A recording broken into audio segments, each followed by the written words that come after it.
Good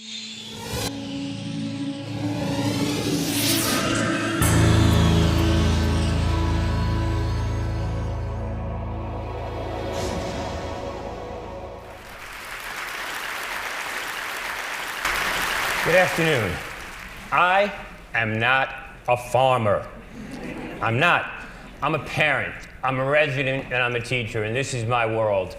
And along the way, I've started noticing, I'm on my third generation of kids, that they're getting bigger, they're getting sicker. In addition to these complexities, I just learned that 70% of the kids that I see who are labeled learning disabled would not have been had they had proper prenatal nutrition. The realities of my community are simple. They look like this. Kids should not have to grow up and look at things like this, and as jobs continue to leave my community and energy continues to come in, be exported in, it's no wonder that really some people refer to the South Bronx as a desert.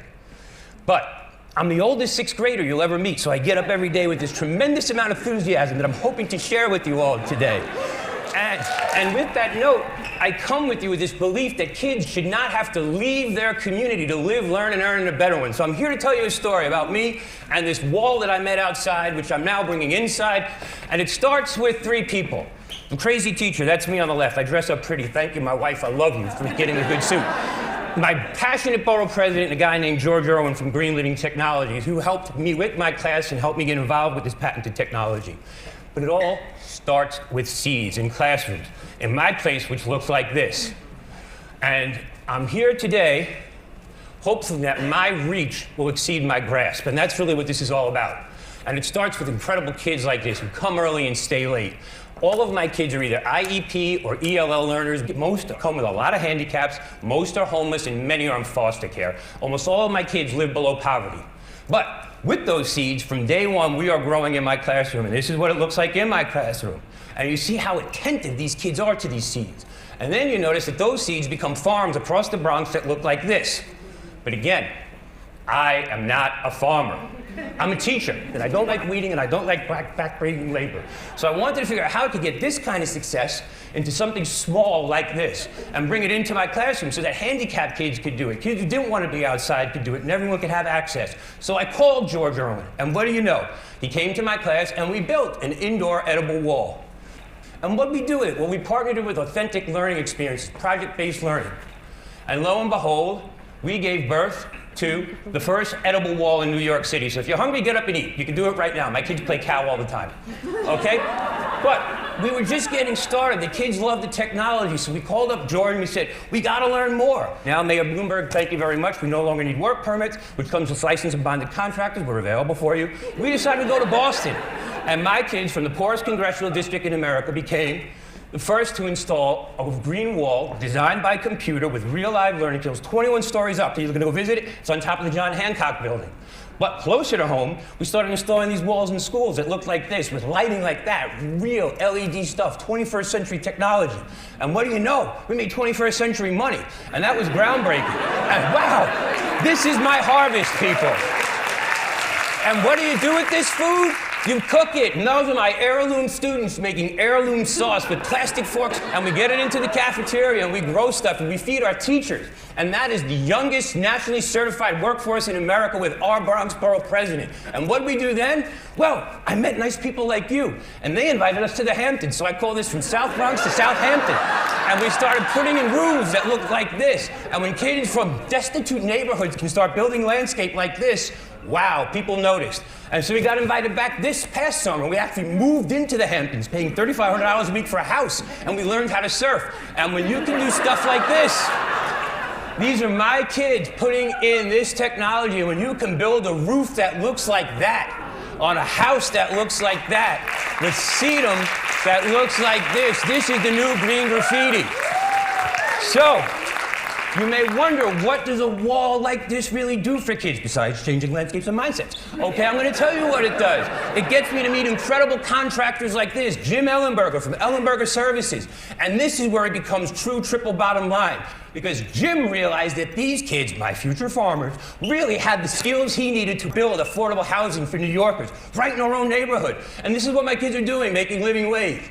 Now, if you're like me, you live in a building where there are 7 guys out of work looking to manage $1 million. I know don't have it. But if you need a toilet fixed or, some shelving, I gotta wait 6 months for an appointment with someone who drives a much nicer car than me.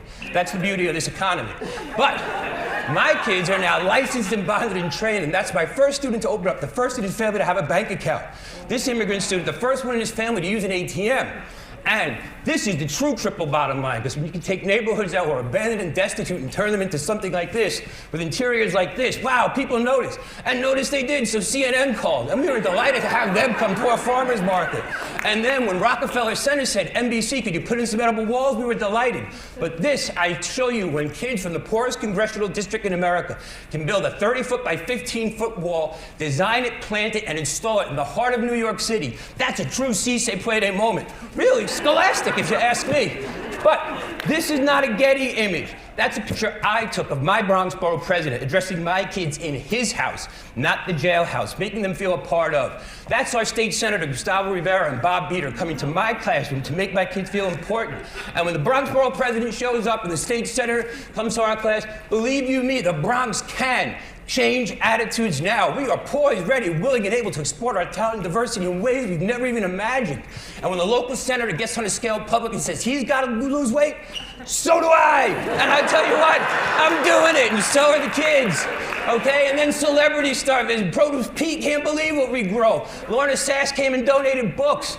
Okay, and we're feeding seniors. And when we realized that we were growing for food justice in the South Bronx, so did the international community. And my kids from the South Bronx were repping the first International Green Roof Conference. But that's just great, except what about locally? Well, we met this woman, Avis Richards, with the Ground Up campaign. Unbelievable. Through her, my kids, the most disenfranchised and marginalized, were able to roll out 100 gardens to New York City public schools. That's triple bottom line, okay? A year ago today, I was invited to the New York Academy of Medicine. I thought this concept of designing a strong and healthy New York made sense, especially when the resources were free. So thank you all, and I love them. They introduced me to the New York City Strategic Alliance for Health. Again, free resources, don't waste them. And what do you know? 6 months later, my school and my kids was awarded the first ever high school award of excellence for creating a healthy school environment, the greenest class in New York City. But more importantly, as my kids learned to get, they learned to give. And we took the money that we made from our farmers market and started buying gifts for the homeless and for needy around the world. So we started giving back. And that's when I realized that the greening of America starts first with the pockets, then with the heart, and then with the mind. So we were on to something, and we're still on to something. And thank God Trinity Wall Street noticed, because they gave us the birth of Green Bronx Machine. We're 3,000 strong right now. And what does it really do? It teaches kids to revision their community, so when they grow up in places like this, they can imagine it like this. And my kids, trained and certified, mind you, get the tax abatement, thank you, Mayor Bloomberg, can take communities that look like this and convert them into things that look like that. And that, to me, people, is another true si se puede moment. Now, how does it start? It starts in schools. No more little nicks and little nets. Group by broccoli, group by your favorite vegetable, something you can aspire to. Okay, and these are my future farmers of America, growing up in Brook Park on 141st Street, the most migrant community in America. When tenacious little ones learn how to garden like this, it's no wonder we get fruit like that. And I love it, and so do they. And we're building teepees in the neighborhoods that were burning down. And that's a true si se puede moment. And again, Brook Park feeds hundreds of people without a food stamp or a fingerprint. The poorest congressional district in America, the most migratory community in America. We can do this. Bissell Gardens is cranking out food in epic proportions, moving kids into an economy they never imagined. Now, somewhere over the rainbow, my friends, is the South Bronx of America, and we're doing it. How does it start? Well, look at Jose's attention to detail. Thank God Omar knows that carrots come from the ground and not aisle 9 in the supermarket or through a bulletproof window or through a piece of styrofoam. And when Henry knows that green is good, so do I. And when you expand their palates, you expand their vocabulary. And most importantly, when you put big kids together with little kids, you get the big fat white guy out of the middle, which is cool. And you create this kind of accountability amongst peers, which is incredible. God, I'm gonna run out of time, so I gotta keep it moving. But this is my weekly paycheck for kids. That's our green graffiti. This is what we're doing. And behold the glory and bounty that is Bronx County. Nothing thrills me more than to see kids pollinating plants instead of each other. I gotta tell you, I'm a protective parent. But those kids are the kids who are now putting on pumpkin patches on top of trains. We're also designing koi ponds for the rich and affluent. We're also becoming children of the court, creating farms in the middle of Fordham Road for awareness and window bottles out of garbage. Now, I don't expect every kid to be a farmer, but I expect them to read about it, write about it, blog about it, offer outstanding customer service. I expect them to be engaged, and man, are they. So that's my incredible classroom. That's the food. Where does it go? 0 miles to plate, right down into the cafeteria. Or, more importantly, to local shelters where most of our kids are getting 1 to 2 meals a day. And we're stepping it up. No Air Jordans were ever ruined on my farm. And in this day of $1 million gardens and incredible installations, let me tell you something, people. This is a beautiful moment.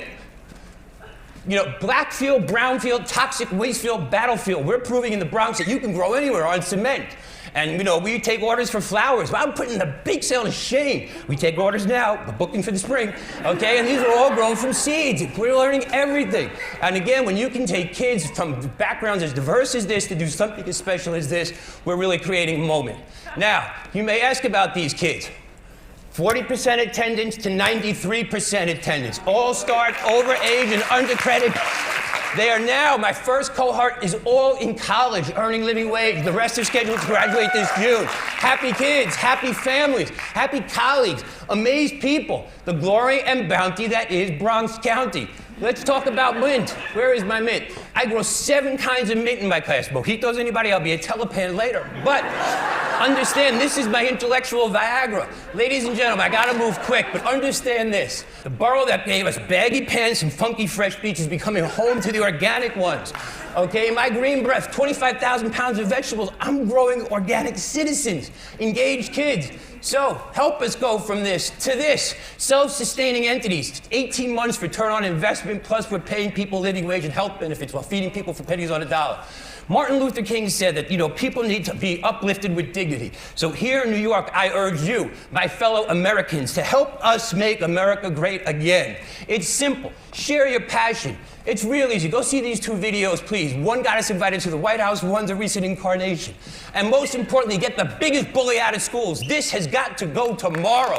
People, you can all do that. Keep kids out of stores that look like this. Make them a healthy plate, especially if you pick it off the wall in your own classroom. Delicioso. Model good behavior. Get them to a green cart. Big kids love strawberries and bananas. Teach them entrepreneurship. Thank God for Grow NYC. Let them cook. Great lunch today. Let them be culinary things. But most importantly, just love them. Nothing works like unconditional love. So, my good friend Kermit said it's not easy being green. It's not. I come from a place where kids could buy 35 flavors of blunt wrap at any day of the moment, where ice cream freezers are filled with slushy malt liquor, okay? My dear friend Majora Carter once told me, we have everything to gain and nothing to lose. So here, and at a time where we've gone from the audacity of hope to hope for some audacity, I urge you to do something. I urge you to do something. Right now, we're all tadpoles, but I urge you to become a big frog and take that big green leap. I don't care if you're on the left, on the right, up the middle, wherever. Join me. Use me. I got a lot of energy. Help me use it, okay? We can do something here. And along the way, please take time to smell the flowers, especially if you and your students grew them. I'm Steve Ritz. This is Green Bronx Machine. I got to say thank you to my wife and family, for my kids. Thank you for coming every day, and for my colleagues believing and supporting me. We are growing our way into a new economy. Thank you. God bless you, and enjoy the day. I'm Steve Ritz. See you soon.